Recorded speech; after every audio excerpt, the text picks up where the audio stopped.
સુરત ભાજપ કાર્યાલય ખાતે ભાજપના સહ મીડિયા કન્વીનર દ્વારા પત્રકાર પરિષદ યોજાઈ, જેમાં કોંગ્રેસના રાષ્ટ્રીય અધ્યક્ષ મલ્લિકાર્જુન ખડગેના નિવેદન લઈને કડક પ્રતિક્રિયા આપવામાં આવી હતી।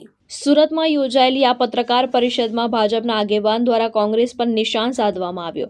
કોંગ્રેસ અધ્યક્ષ મલ્લિકાર્જુન ખડગે દ્વારા ગુજરાતીઓને લઈને કરાયેલા નિવેદનને ભાજપે કડક શબ્દોમાં વખોડ્યું હતું।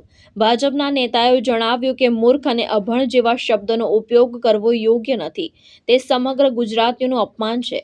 તેઓમાં વધુમાં જણાવ્યું કે આજે સમગ્ર વિશ્વમાં ગુજરાતીઓ પોતાની મહેનતને કારણે આગવી ઓળખ બનાવી રહ્યા છે। સાથે જ મહાત્મા ગાંધી અને સરદાર વલ્લભભાઈ પટેલ જેવા મહાન વ્યક્તિઓ ગુજરાતની ધરતી પર જન્મ્યા હોવાનું પણ યાદ અપાવવામાં આવ્યું। ભાજપે આક્ષેપ કર્યો કે સ્ટેચ્યુ ઓફ યુનિટી નિર્માણ સમયે પણ કોંગ્રેસે વિરોધ કર્યો હતો। આ ઉપરાંત વડાપ્રધાન નરેન્દ્ર મોદી અને ગૃહમંત્રી અમિત શાહના નેતૃત્વમાં દેશ વૈશ્વિક સ્તરે ગૌરવ મેળવી રહ્યો છે તેવી વાત પણ ઉલ્લેખાઈ હતી। ભાજપે જણાવ્યું કે ગુજરાત આજે શાંતિ અને વિકાસનો પર્યાય બની ગયો છે અને ડાયમંડ તથા ટેક્સટાઇલ ઉદ્યોગમાં વિશ્વમાં પોતાની ઓળખ ઊભી કરી છે। આ સાથે ભાજપે કોંગ્રેસ પર આરોપ લગાવ્યો કે ચૂંટણી સમયે આવા નિવેદનો દર્શાવે છે કે કોંગ્રેસે પોતાની હાર સ્વીકારી લીધી છે।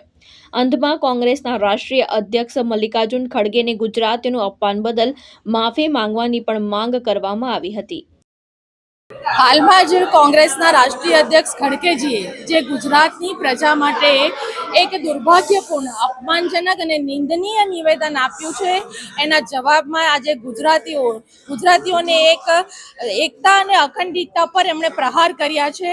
એમને કહેવું છે કે આ ગુજરાત છે, કે આ ગુજરાતની માટીમાંથી મહાત્મા ગાંધીજી और સરદાર વલ્લભભાઈ પટેલ જેવા લોખંડી પુરુષે પોતાનું યોગદાન આપ્યું છે। આ એ ગુજરાતની માટી છે। આદરણીય દેશના વડાપ્રધાન શ્રી નરેન્દ્રભાઈ મોદીજીના નેતૃત્વમાં, આદરણીય અમિત શાહજીના માર્ગદર્શન હેઠળ આજે ગુજરાત અને વિશ્વ ફલક ઉપર એક આગવી છબી ઊભું કરી રહ્યું હોય ત્યારે મારે ખડગેજીને કહેવું છે કે આપના કોંગ્રેસના નેતાઓ કે જેઓ આંટાને લીટરમાં ગણાવી રહ્યા હોય તો સાચા શિક્ષણની જરૂર એમને છે, તો એમની એ દિશા તરફ આપ ત્યાં ધ્યાન આપો। ધન્યવાદ। ભાવેશ ઉપાધ્યાય, દ્રષ્ટિકોણ ન્યૂઝ, સુરત।